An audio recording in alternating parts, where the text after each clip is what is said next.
I need to push some button here. Might have to use this now.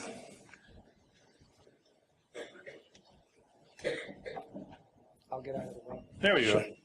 And this is all right. Okay. Everybody can hear? Thanks very much, John Shedd. I'm delighted to be here. The topic is God, a Human Invention was not my choice of topic. This was proposed actually by Dinesh, and I'm going along with it.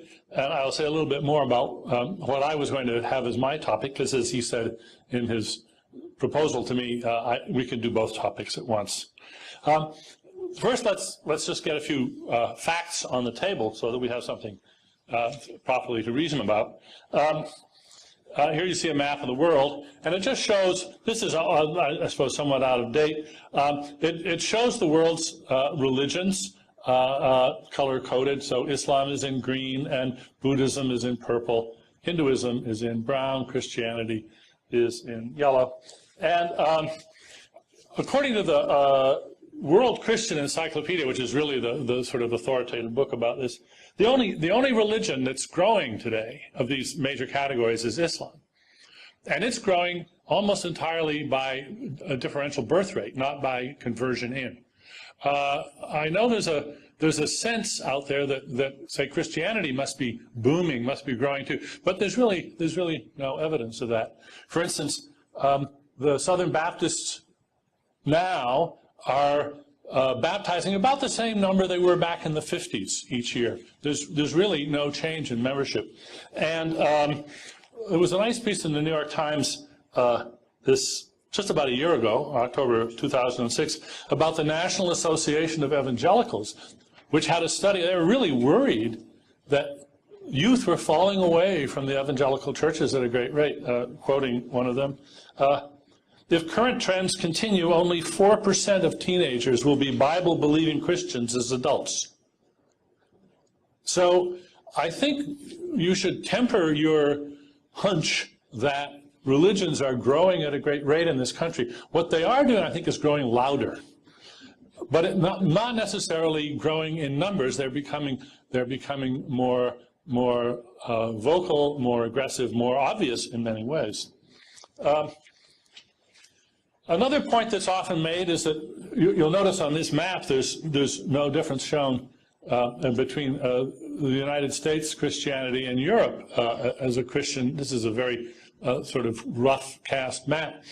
And one of the points that people always make is how much more religious the United States is than, say, Western Europe. And this is true, and one might wonder why. Maybe Dinesh will want to speak about that later, but there's one set of facts that I think everybody should have in front of them, and that is that, let's talk family values for just a minute. If you compare the United States with Western Europe, the homicide rate is much higher here than there. The sexually transmitted disease rate, much higher here than there. Teen pregnancy rate, higher here than in Europe. Also, abortion rates, higher here than in Europe. So this vision of the godless, secularized Europe being a place where family values are in deep trouble seems to be exactly wrong. Now, maybe we're more religious because we have to be, because we're such sinners, but there might be other explanations of that. Now,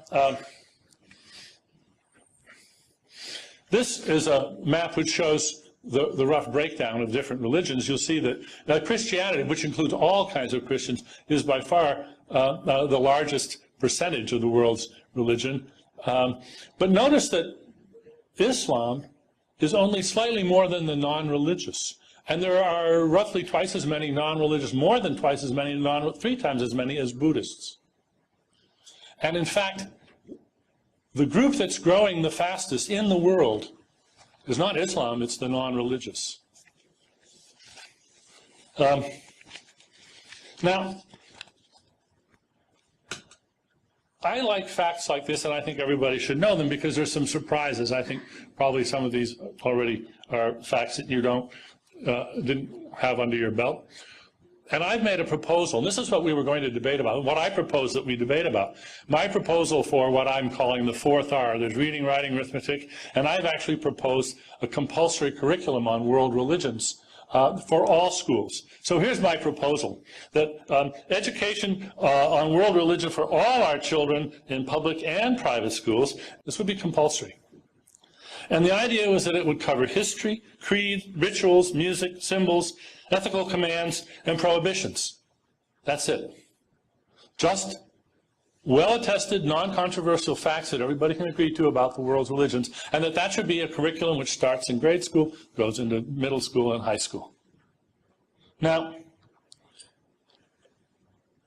I believe as strongly as anybody in the principle of freedom of religion. So notice that this in no way violates freedom of religion. As long as you teach your children this curriculum, you can teach them anything else you want. Anything else you want, provided it doesn't disable them from further informing themselves. So it honors the principle of freedom of religion. Now, I've been discussing this proposal since I put it in my book for 1.5 years now, and I've had the support, actually, of a lot of even right-wing Christian leaders who say, this is great, yeah, we're all for it. But Dinesh is on record as opposing it. Here's what he has to say. He says, Daniel Dennett urges that the schools teach religion as a purely natural phenomenon, and then he goes on to say, by this he means that religion should be taught as if it were untrue. Oh no, that's not what it means, and I've never said that. And this is simply a misrepresentation by Dinesh. I expanded on my point on the blog on faith, which some of you may have seen, and I thought it was such an obvious implication that I put it in parentheses. I said, notice that the truth or falsity of any religious doctrines would not be included in the curriculum, since not a single point of religious doctrine is agreed upon as straightforward fact by the world community. So Dinesh has misrepresented my position, and maybe that's why he is opposed to it. I don't know. Maybe now that he understands it better, he'll be in agreement of it. We'll see. Now, my reason for this is not the reason he suggests. He thinks I'm trying to wipe out religion. On the contrary, it's my recommendation for how to preserve the best in religion and get rid of just the stuff that we all want to get rid of, the toxic stuff. And it's a rather simple argument. All religions have toxic versions therein. That is, there are antisocial, fanatical elements in every major religion, in Hinduism, in Islam, and in various kinds of Christianity, and so forth. And as near as I can see, this is an empirical claim. I haven't done direct research on it, but combing the literature seems to me pretty clear. All toxic versions depend on the enforced ignorance of the young. It's only by keeping your young people ignorant of other religions that you can preserve this. So my sort of public health measures say just don't permit that enforced ignorance to go on. Informing the young, we inoculate them against toxic forms of religion. And my understanding of this is as follows. A religion that can survive under this sort of free information deserves to survive. It's a benign form of religion. Let it flourish. And a religion that can't survive without the enforced ignorance of the young deserves to go extinct. But I don't know. Maybe Dinesh disagrees with that. We'll see. He quotes me. This is something Dinesh does in his book. He quotes in a context of disparagement, but you're never quite sure if he agrees with what he's quoting or not. Parents, he's quoting me now. Parents don't literally own their children the way slave owners once owned slaves, but are rather their stewards and guardians, and ought to be held accountable by outsiders for their guardianship, which does imply that outsiders have a right to interfere. I stick by that. I think that's true. And I want to know, does he dissent from this statement? He presents it as if he disagrees. I'd like to know, does he actually dissent from this statement? So what kind of facts would we teach in this curriculum? I'm just going to whirlwind tour the facts. What do you suppose this is? This is several million people on the banks of the Ganges River as seen from outer space, one of the largest congregations of human beings ever in history. Now that's a really interesting phenomenon that cries out for an explanation. What on earth explains such an amazing congregation of bipeds?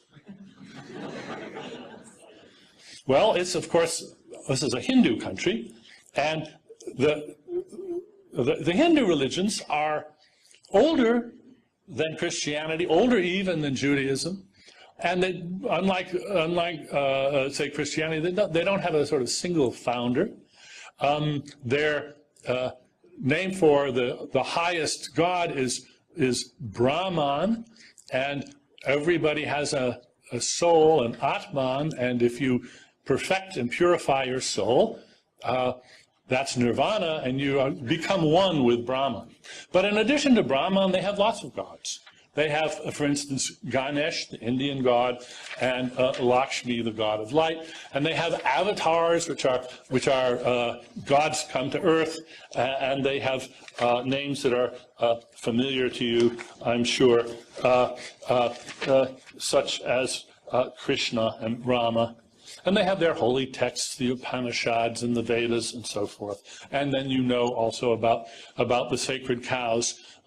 Even meat eaters in India, by and large, don't eat beef. They may eat other animals, but beef eating is pretty well out for the people in India. Except, I guess, for Christians, like the Christians in India. Now, then, moving along very quickly, here we have Islam. By the way, this is not a picture of Muhammad. As you know, they don't like to have pictures of Muhammad. That's Ali, his son-in-law. And it was the murder of Ali way back in 662, in the very early days of Islam, which led to the split, which we know today as the Sunnis and the Shias. Ali was the fourth caliph. As you know, Muslims are supposed to pray 5 times a day. They're forbidden to drink alcohol, and they hope to make a pilgrimage to Mecca, as you see in the pictures. Then we have the various brands of Christianity: Roman Catholicism and Russian Orthodoxy and Greek Orthodoxy and Protestant denominations by the hundreds and hundreds and hundreds. And just for local color, I put on the top, on the right there, the mother church of the Church of Christ Scientists right here in Boston. And then down in the lower right-hand corner is the Mormon Tabernacle. And I'd certainly want students to learn about the Mormons, too, or the Church of Jesus Christ of Latter-day Saints. On the left, you see the angel Moroni, who Joseph Smith tells us came to him. Let me get the date right. I don't want to make a mistake.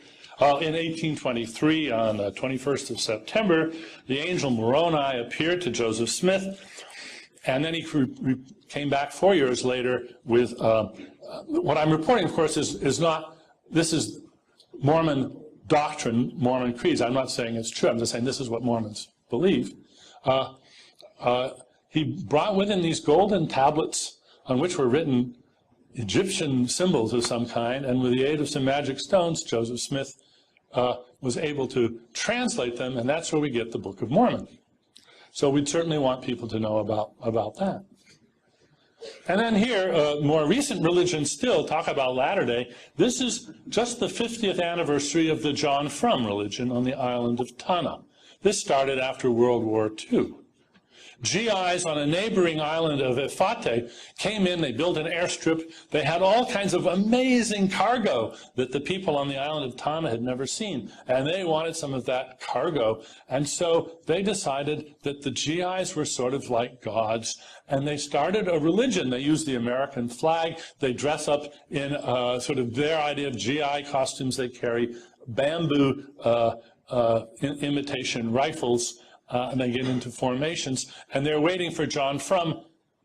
John Frum? Who's John Frum? Well, there was nobody in the U.S. military named John Frum. It seems to be a corruption of John from America. And they're waiting for him to come down from the volcano with lots of cargo and wonderful gifts. And they've built an airstrip with sort of a bamboo flight tower and so forth. So there, you want people to know about that. Okay. Now, do parents have the right to keep their children ignorant of facts like these about the world's religions? I don't think so. And I think just knowing all of these facts and a lot more that they would get, not in 5 minutes, but over, little dribbles and dribbles in their curricula over their school years, this would be a good thing for everybody.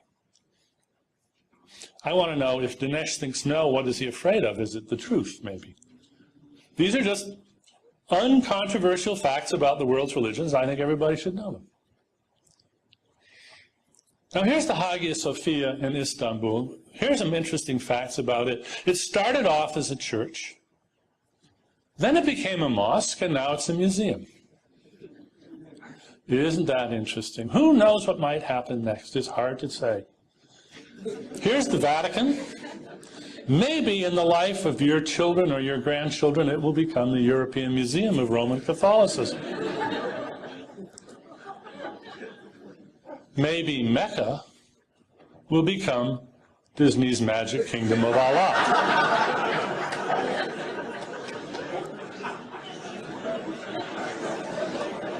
Who knows? The thing about religions is they're changing all the time. They are changing constantly. They've changed more in the last 200 years than they changed in the last 2,000 years. And they'll probably change in the next 20 years as much as they've changed in the last 200. And that's why it's important that everybody know about religions. So, and I don't know if Dinesh wants to disagree with this, but I think it's pretty clear that religions are human inventions. You've just seen quite a wonderful variety of odds and ends of religions. Those are human inventions. Now, they're not like the telephone, not Alexander Graham Bell. It's more the way music or language are inventions. They're human productions, but they have an evolutionary history. Religions have evolved over thousands of years. In fact, there have been uncounted tens of thousands of religions that have sprung up over the last 2,000 or 3,000 years. Religions start up so fast that websites can't keep up with the new ones. Most of them have a half-life of a few weeks. A few last a generation or two. Some of them, only a few, you saw them on the initial list, last for even several thousand years. Even for several thousand years. But not in their original form. They've evolved and evolved and evolved and evolved over that time. Here's Gustav Klimt's wonderful painting of the Tree of Life. And I thought I'd just pause. How am I doing for time? Oh, good. To give a secular vision of how wonderful all of this is, and think about the Tree of Life. This is not a scientific diagram. This is an artistic diagram. Every plant, animal, bacterium, fish, bird, all of these things have evolved, descended from unicellular organisms that first appeared on this planet over 3 billion years ago. Not only the organisms, but the coral atolls and the beaver dams and the spider webs and the cities and the canals and the churches and the cathedrals and the forts and the bridges. All of these things are fruits on the Tree of Life. And over that period of time, they have become excellent, beautifully designed, sometimes with a lot of human intervention, sometimes not. They have all evolved, and it's all just wonderful. It is fantastic. I look around, and I am so glad to be alive. This world is so full of just plain wonderful stuff. And from a sunset to a musical performance. And I wish there was somebody to whom I could properly express my gratitude for all of this wonderful stuff. But there isn't. There's nobody the appropriate recipient of my thank you. So what I do instead is I just thank goodness. The very stuff that I'm just marveling at. There is all this goodness, and it's not just good bridges, good wings, good eyes, good tools. It's morally good systems of law, There is moral goodness in addition to engineering goodness, in addition to the goodness of a good baseball player or a good antelope. There is the goodness of human morality. And all of these things evolved. Where did it come from? It bubbled up from below. Now, this is a hard idea for a lot of people to understand. This is a page from a creationist pamphlet. I love this. I got this years ago. Do you know any builder that didn't have any building that didn't have a builder? Yes, no. Do you know of any painting that didn't have a painter? Yes, no. Do you know of any car that didn't have a maker? Yes, no. If you answered yes for any of the above, give details. Take that, you evolutionist, you. This piece of propaganda is wonderfully, it wears its heart on its sleeve. It finds the whole idea that there could be anything, any examples. It's just so laughable as to be a joke. And then along came Darwin, and he showed exactly that it wasn't a joke at all. Darwin's great idea was written about just a few years later by Robert Beverly Mackenzie. And I love this quote, so bear with me. In the theory with which we have to deal, absolute ignorance is the artificer, so that we may enunciate as the fundamental principle of the whole system that in order to make a perfect and beautiful machine, it is not requisite to know how to make it. The caps are in the original. This proposition will be found on careful examination to express in condensed form the essential purport of the theory, and to express in a few words all Mr. Darwin's meaning, who by a strange inversion of reasoning seems to think absolute ignorance fully qualified to take the place of absolute wisdom in the achievement of creative skill. Yeah, exactly right. And it is a strange inversion of reasoning. Some people just don't get it. They just can't get it. Many very distinguished thinkers just can't get it. Here's Paul Davies, a physicist, writing in '92. He says, the human mind can be no trivial detail, no minor byproduct of mindless, purposeless forces. Well, why would something that was a byproduct of mindless, purposeless forces have to be trivial? Why couldn't it be important?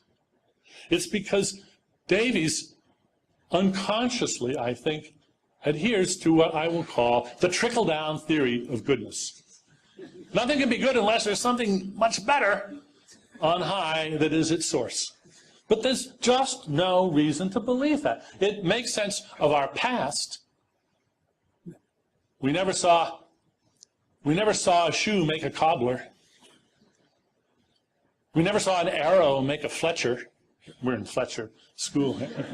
Fletchers were people that made arrows. So it looks like it always takes a big, fancy, wonderful thing to make a less thing. And some people just don't get it. One of the people who doesn't is Dinesh in his book. He just articulates the trickle-down theory as if it was just obvious. You just don't get the point. Now, finally, let's talk about God. It used to be people really did believe that God exists, and by God they meant a very specific, concrete, identifiable type of God. Now, how many of you believe that Mount Everest exists? Good. How many of you can pick Mount Everest from these 4 pictures? I thought not. Yeah, we've got 1 or 2 people. Yeah, it's amazing. You can know that Mount Everest exists and not be able to pick it out. That's okay. So maybe something like that is going on with God. But in fact, I think what we see is an evolution of the concept of God. It starts off like Mount Everest. It's a really very grand and concrete, it's Yahweh, who's basically modeled on a warlord, a triumphant, militaristic, jealous, demanding leader. And then this is gradually turned into the ground of all being. What's that? Well, it's not an agent, doesn't have arms and legs, doesn't speak, doesn't listen. It's wonderful, but it has been pretty well, has shed most of its features. To the point where Peter de Vries, the novelist, wrote a novel where he had a character, an ultra-liberal minister, said, "It is the final proof of God's omnipotence that he need not exist in order to save us." That's the Reverend Mackerel in the Mackerel Plaza. So that's deliberate comedy, but sometimes truth is funnier than fiction. God is so great that the greatness precludes existence. That's from a book by Raimundo Panikkar, and it is deadly serious. So what we've seen is that the picture of God has gradually become more and more foggy. It's lost its detail. I'm going to close then with just one puzzling quote from Dinesh's book. He says, in that disparaging tone of his, that I fear that a toxic religious mania could end human civilization overnight. Well, I do. I mean, have you been paying attention to Pakistan and Iran? Actually, I'm more afraid that some self-righteous, factually challenged neocon in the Pentagon will decide that a nuclear strike might make some really good sense. So I want to know, don't you? Don't you fear this? Because I really do. Now, I'm going to end then with some questions for Dinesh. I really do want to know if he approves of my proposal for compulsory education on world religions. And if not, why not? And I want to know if he will apologize for misrepresenting it. And I want to know, does he fear that religious conviction might lead to a nuclear attack? And if not, why not? And I want to know if he agrees that John Frum, Ganesh, the angel Moroni, and the angel Gabriel are human inventions. And I also want to know, because he's not clear where he stands on evolution. Do you agree that our planet has had life for billions of years, that all life forms are descended from unicellular ancestors on the tree of life? Those are questions for Dinesh to answer. Thank you very much.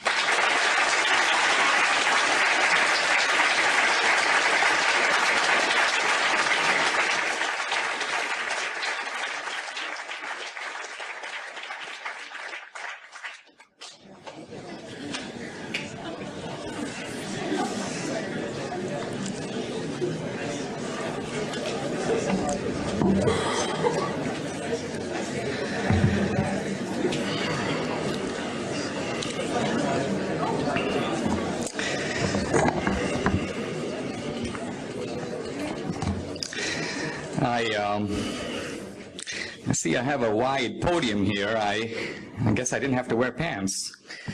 Well,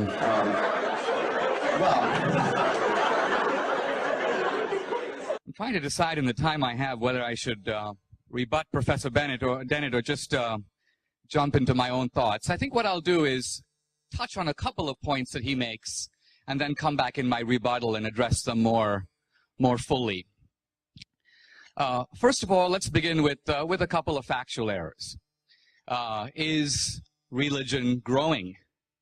Globally, the answer is yes. In the West, the data is debatable. Europe, of course, is fairly secular. In America, we've certainly seen a resurgent atheism. But worldwide, there's really no debate. Professor Dennett really didn't cite any sources. I'll cite one, the historian Philip Jenkins, his book, The New Christendom. He points out that there is a rapidly growing religious revival throughout the world. I'm from India, and anyone who's from there will tell you that there is Hinduism resurgent in India, not in the number of nominal Hindus, but in the level of devotion. Christianity is spreading like wildfire in Asia and in Africa. In many African countries, the number of Christians 100 years ago was like 5%. Now it's about 50%. I don't know what you call that, but I call it growth. Look at South Korea, a continent that had virtually no Christians several decades ago.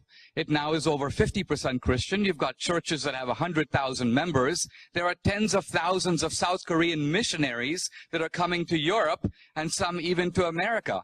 Many of the European cities, if you look at the pastors, they're from South Korea. So I just want to begin by saying that I'm happy to have a debate. Everyone is entitled to their own opinion, but everyone is not entitled to their own facts. Okay. Now, to Dan's proposal about teaching religion. My objection is not so much to the proposal as to the sort of dripping elitist contempt in which it is couched. I mean, imagine if I were giving the same course that Professor Dennett gave you in miniature. I would give it very differently. I would say, all right, let's teach all the belief systems in the world, but let's include Dan's belief system, which is in a sense a kind of metaphysically grounded Darwinism.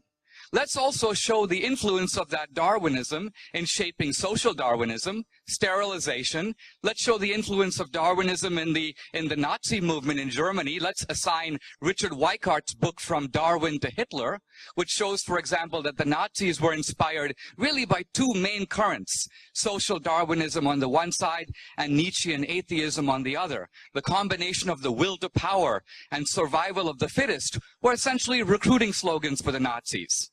I would moreover say that instead of crying crocodile tears about the Inquisition, which occurred 500 years ago, and in which over the space of 350 years, some 2,000 people were killed, which apparently keeps Dan awake at night, let's focus a little bit more on the crimes of atheism, which didn't occur in ancient times. Let's not just focus on the Salem witch trials. We can pick up the tourist guide and realize that despite Arthur Miller's play, the number of people killed in the Salem witch trials was precisely 18. Now, that is 18 too many, I'll grant you, but it doesn't even compare to what atheist regimes have done, again, not in ancient times, but in our own lifetime, in the last century. I'm not just talking about Mao in China or Stalin in Russia. I'm also talking about Pol Pot. Here's a guy in the space of 3 years who killed 2 million people. What about Ceausescu, Enver Hoxha, Fidel Castro, Kim Jong-il? Atheist murders in the name of atheism are still going on.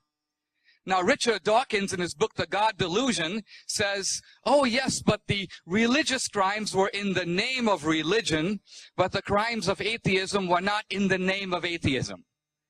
This is kind of what happens when you let a biologist out of the lab. Because here is a guy who has apparently a zero comprehension of history. All you have to do is open up the Communist Manifesto. All you have to do is look at the atheist regimes, which said very explicitly, we want to create a new man and a new utopia, freed from the shackles of traditional religion and traditional morality. So even bin Laden in his wildest dreams could not begin to rival the body count of atheist regimes, which begins not in the thousands or the tens of thousands, but in the millions and the tens of millions. An ocean of blood and a mountain of bodies produced by atheism in recent history. Now, so I think we should include all that in the course. I think it would be a valuable factual addition to what our children should learn. Now, what about this idea about, is God a man-made invention? Professor Dan says that there is not a single point in religious doctrine that has any factual basis whatsoever. I'm really not sure what he means by this. I assume the Ten Commandments, for example, would count as religious doctrine. I would grant you that the first three commandments are in the theological sphere or the sphere of revelation. I would suggest all the other items are points of doctrine that are completely within the orbit of reason. We can debate whether children should honor their parents or steal or covet your neighbor's wife. I know that there are some in academia who think that may be a good idea, but most people around the world think that that's a pretty damaging way to organize a society. So morality might well have a universal basis, and in that sense is completely in the domain of fact. I'm not saying it's established fact. I mean, it can be debated in those terms. I want to turn, though, a little bit more deeply to this issue of the existence of God, because that's kind of what we're debating here, and I want to do it purely by appealing to the same reason and science and evidence that Dan has relied on in his opening statement. Now, for a couple of hundred years, it did appear that scientific evidence was cutting, you might say, against theism.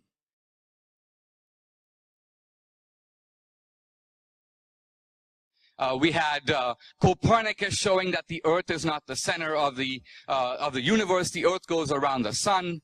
We had Newton with his idea of the clockwork universe, the idea the universe is a kind of machine. It might require some divine jump starting, but it doesn't require divine sustenance or intervention. Then we have Darwin's idea, which Dan has sort of been excited about, the idea that so we can have design but no designer. But that was basically 150 years ago. I want to suggest that there have been startling recent developments in the last 100 years in physics, in astronomy, that strongly support theism, strongly support the idea of a creator, and are invulnerable to Darwinian attack. Let me begin the story sort of this way. About 1,500 years ago, somebody posed a question to the church father Augustine, a very interesting question, which goes kind of this way. When you think of time, time goes back, but no matter how far back it goes, you can always think of it going further back.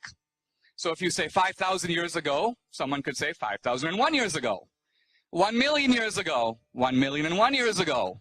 It's kind of impossible to think of time as having any kind of a beginning. You can always retreat further into the past. And the question for Augustine was very simple. Could God have created the universe? And if he did, what was he doing before that? How did God occupy his time prior to creating a universe? And to this question, Augustine gave an astounding answer. He said, in effect, God created time along with the universe. In other words, before the universe, and we have to put the word before in quotation marks, there was no time. Once upon a time, there was no time. A kind of startling idea. Except that today, if you walk into an introductory physics course, you will learn that one of the direct implications of the Big Bang is that not only matter, but space and time had a beginning. In other words, one of the implications of the Big Bang is that not only did all the stuff of the universe, but space itself and time itself come into existence at a discrete point, what scientists call a singularity. This, I would suggest, is modern support. It's not a proof. We're not here debating proofs. We are debating evidence that would seem to suggest that all of nature, all of matter came into existence at a given time. That, I would suggest, tends to corroborate something Augustine said with no evidence behind him. He claimed that, in effect, he got it from theology or he got it from revelation. My point is, Augustine didn't write to force agreement with science. Augustine stated a theological proposition, and modern science has come 1,500 years later to agree with him. Here's a second thought. In recent decades, scientists have asked the following question, and that is, why does the universe have the values that it does? Our universe has an incredibly wide and diverse set of very precise values. You can almost think, in fact, Lee Smolin, the physicist, whom Dan cites in his book, speaks about God as sitting, in a sense, at a big desk with 100 dials.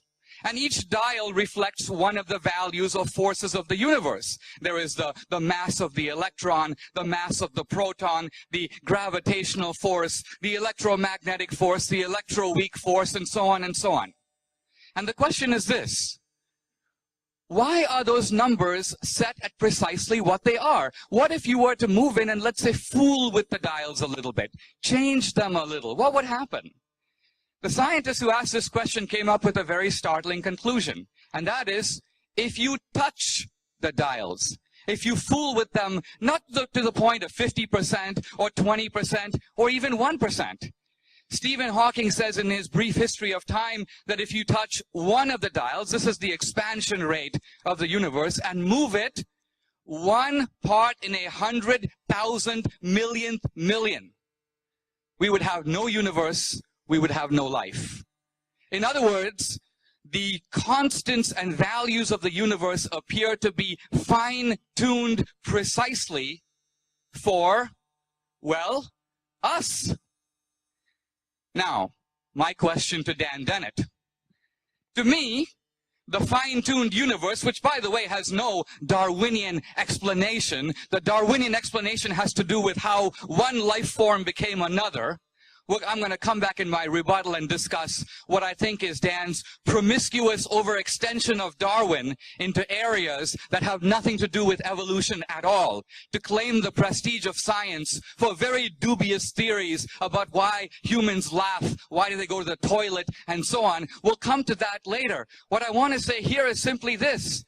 The laws of the universe are not established in a Darwinian way. And yet, what is the atheist explanation for how they came to be what they are? Why is the universe apparently fine-tuned for life? It would seem, Occam's razor, the logic of simplicity, would seem to say, a creator designed it that way. We may not know who built the car, or we may not know who did the painting, but is it even reasonable to suggest that the universe and all its laws created themselves? Let me put it a slightly different way. If we think of modern science has spent the last 500 years doing what? Excavating the intelligence built into the laws of nature.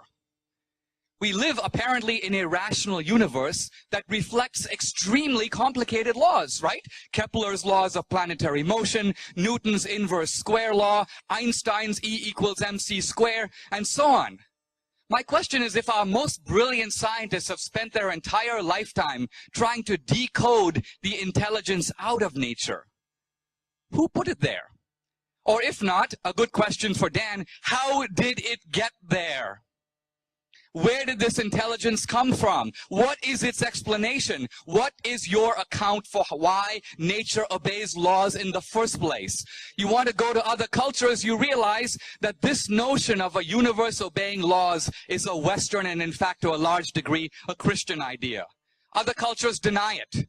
The Muslim thinker Ghazali says it's absolutely ridiculous, the idea that nature follows laws. You and I can follow a law, but that's because we are intentional, purposeful human beings. We're driving on a road, we see a stop sign, we can follow a law.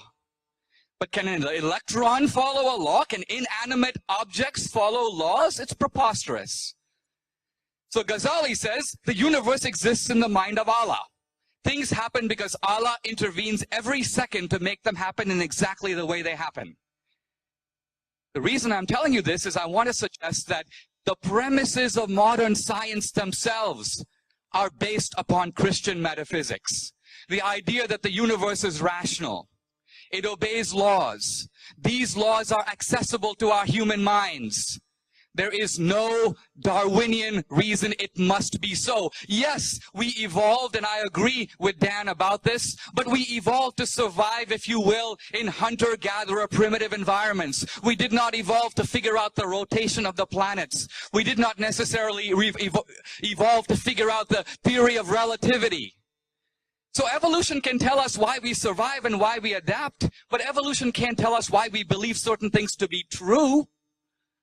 Even Stephen Hawking admits this. There is no reason to believe that the stuff going on in your head is made up of atoms and molecules that interact with each other. Now, how do you know that that neuronal firing inside your head must match up and have a one-to-one correspondence with the rationality of the universe out there? Why must it be so? There is no reason. Now, if you're a Christian, you know why it's so.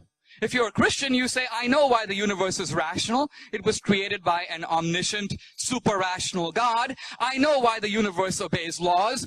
God is both a physical and, you may say, a moral lawgiver. I know why our rationality can comprehend the universe out there. It's because we are created in God's image. We have a stamp of that divine rationality. So quite apart from our physical nature, formed, I agree, by evolution, we have a moral and a rational nature that allows us, one may say, to go beyond survival and understand truth.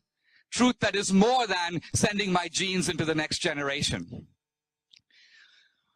I've spoken a little bit about science. How am I on time? I've got 10 more minutes. Okay. I think I can do some more damage.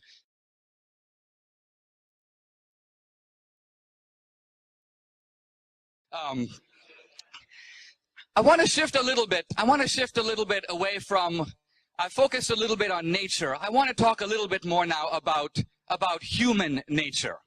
Because there is actually an argument for God that doesn't simply require us to contemplate the cosmos. In a sense, it is standing right in front of us. Or to put it somewhat differently, it can be seen by looking a little bit in the mirror. And that is when we look at nature. Let me clarify before I move on. I would agree with Dan that religion, by which I mean the various cultural human descriptions of God, are to a large degree man-made.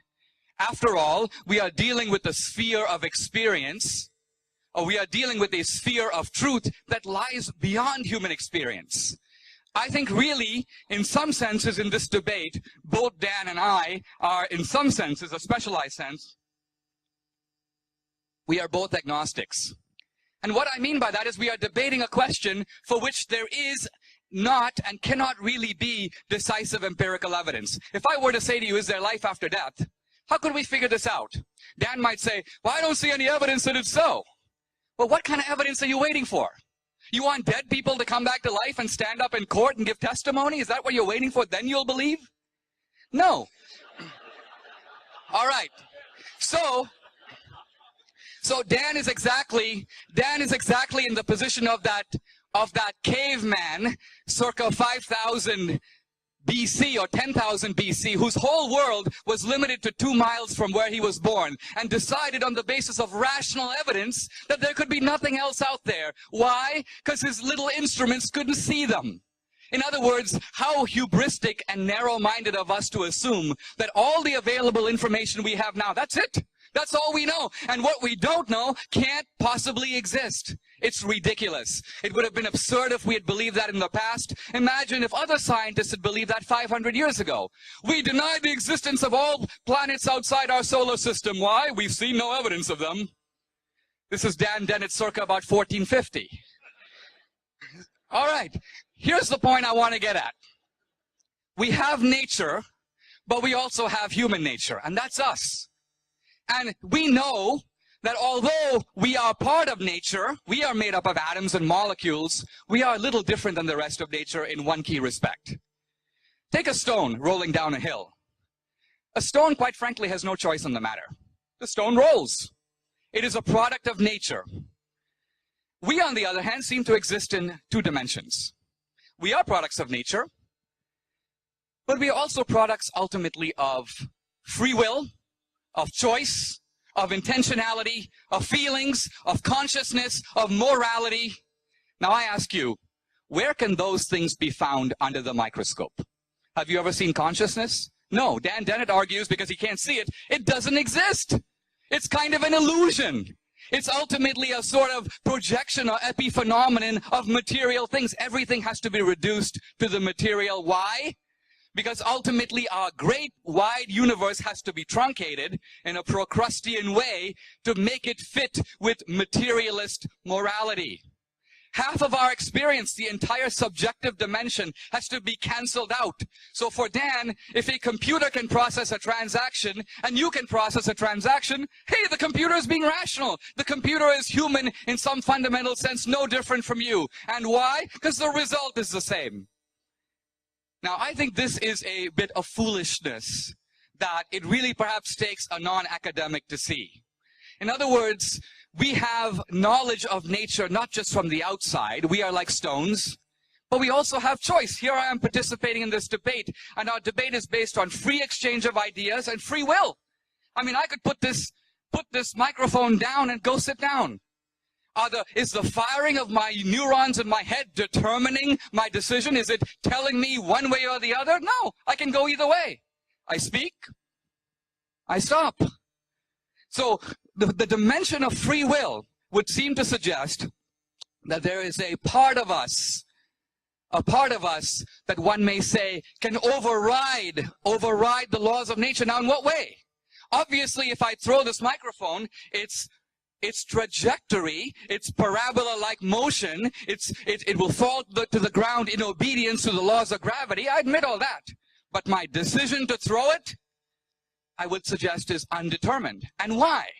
Think about it. Imagine if all our actions were determined. If that were true, there would be no point in having this debate. There would be no point in us having universities. There would be no point in having morality, because you could never just say to someone, you shouldn't do this, you mustn't do that, this isn't right, because they would answer, what choice do I have in the matter? You can't go to Hitler or the Nazis and say, you shouldn't wipe out an entire population, because they would say, well, my neurons made me do it. Ultimately, I want to suggest that this materialist morality, and Dan is about as clever as anyone in camouflaging it, disguising it, trying to show that ultimately he does believe in consciousness even though he defines it differently. He does believe in free will even though he defines it differently. Everything is ultimately defined differently. And why? To fit in with this narrow materialist morality. And this brings me really to a key question. Why would anyone be attracted to a metaphysics that ultimately denies, if you will, half of our humanity, the whole subjective dimension, the whole moral dimension? I want to suggest ultimately that atheism is not even so much an intellectual revolt. Because think about it. When it comes to God, I would agree, I don't know that God exists. I believe that he does. Now, knowledge is not the same thing as belief. I wouldn't say I believe in my brother. I know the guy. You only believe when you don't know. So here's the difference. I don't know, and still I believe. Dan doesn't know, and therefore he doesn't believe. What unites us is both of us don't know. We're actually both ignorant. The only difference is Dan thinks he's a champion of reason, and I'm a champion of blind faith. No, we are both reasoning in the dark. The only difference is he won't admit it. I am saying that ultimately the decision to embrace God is not even just a matter of reason. It's ultimately also a matter of choice. And why? The reason was given by Pascal. He said a long time ago that there are some things in life for which you'll never have the evidence. You've dated a woman. You've gone out with her for 5 years, 10 years. I submit that there's no amount of dating that can convince you what life with her will be like for the next 50 years. There's no way to know. So you could say, well, you know what? I'm going to be an agnostic. I'm going to wait for the data to come in. Well, if you're an agnostic in that sense, she will marry someone else, or you will both be dead. You ultimately have to decide based on what you know whether you should propose, whether you should go for it. You've got to ultimately make that rational step. So faith is involved. But I'm suggesting that from the outset, it is a rational faith grounded in science, grounded in evidence, grounded in experience, and ultimately asking, what kind of society do we want to be part of? Is there a reason to believe in a transcendent basis for the world? How did it come to be? For us, why are we here? At the end of the day, this is a matter of what Pascal called the wager. And by the wager, what he meant was you can bet on God. And he said, if you're wrong, what's going to happen? Well, you've made a metaphysical mistake. On the other hand, you can bet against God. And if you're wrong, alas, you will be separated from God. Not by his choice, by the way, by yours. You are cutting yourself off from God. And Pascal's point is, why would any rational person choose against God? If you choose against him, you lose nothing. If you choose for him, you have the prospect of gaining everything. And so the idea here is to humbly open yourself up to God. Of course, do it on the basis of evidence, not against the evidence. But the idea is that if you do, ultimately, you might come to see that not that God is a human creation, but we humans are a divine creation, are the product not only of divine intelligence, but to some degree also of divine love. Thank you very much.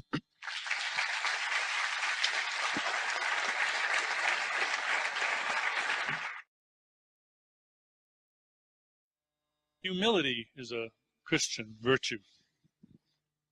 And one of the things that you might want to be humble about is your own understanding of the doctrines that you're criticizing.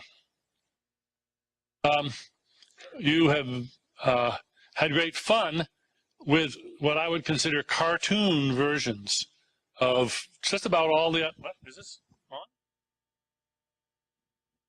Hello. Now is it on? And it wasn't. Okay.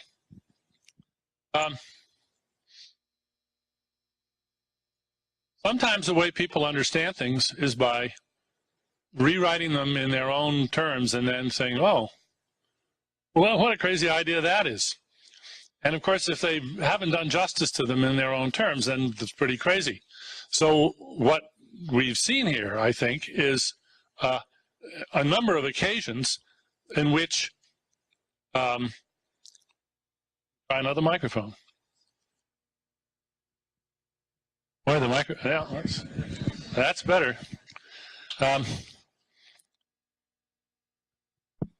We've seen a number of caricatures lambasted, a lot of fun had with them. I don't know which ones to start with. Well, let's talk about the Big Bang. For Dinesh, this is proof of God's existence. Remarkable how a creator comes into this picture. I don't see that space and time in our universe started, what, 14 billion years ago? Yeah, that's right. But not that God created space and time, that the universe, by having the Big Bang, created space and time. Now, if you say, well, the universe can't create itself, well, God can't create himself either. I don't know where you get the other principle that there has to be a creator, unless you're just falling back on the trickle-down theory of goodness again, right? You just don't see how something this wonderful could exist unless there was something more wonderful still that created it. That's the pre-Darwinian hunch, and I think it's just a hunch, and you have nothing going there. How did the universe get here? No, that was the question he had. It's the other way around. How did we get here in this part of the universe? Well, we couldn't be in a part of the universe that had other laws, and as far as we know, there may be lots of other universes in which wandering creatures like us couldn't exist. And so the fact that we exist in a wonderfully fine-tuned universe is nothing that requires the explanation of a brilliant creator. We couldn't exist in any other universe. Here we are. This is simply a cartoon version of the anthropic principle, and there's a lot of literature out there. I'm not going to try to give a physics lecture here. Neither you nor I are physicists or cosmologists. If Alex Valenka were here, I'm sure he would be willing to fill in that detail. More important to me, I think, is, let's see, all of these different points. Well, let's go back to your opening numbers of atheist murders. Yes, the number of people killed by atheists in the 20th century is terrible. But first of all, notice that the regimes that you're talking about were themselves sort of proto-religions. In fact, it occurred to me, let's think about Stalin for a moment. Was he an atheist? You might say, well, of course he was an atheist. No, on the contrary, I think in a certain sense, he wasn't an atheist at all. He believed in God. Not only that, he believed in a God whose will determined what right and wrong was. And he was sure of the existence of this God, and the God's name was Stalin. And he created a cult of worship and of refusal to tolerate any disagreement. And this is in fact the way religions used to start in the old days. If we look at Kim Il-sung in North Korea, I think we see a good case of that too. Oh my, there's so many points to talk about.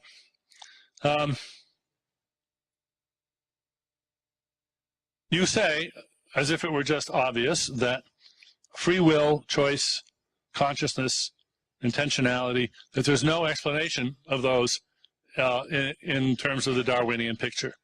Well, of course, you might be right, but my whole career has been designed to elaborate those explanations, and I seem to have made a fair amount of progress. I can't, of course, hope to show you those complexities in a minute or in 5 minutes or in an hour, but for you just to assert that, of course, these things can't be explained in this way, strikes me as simply an assertion that you pull out of thin air.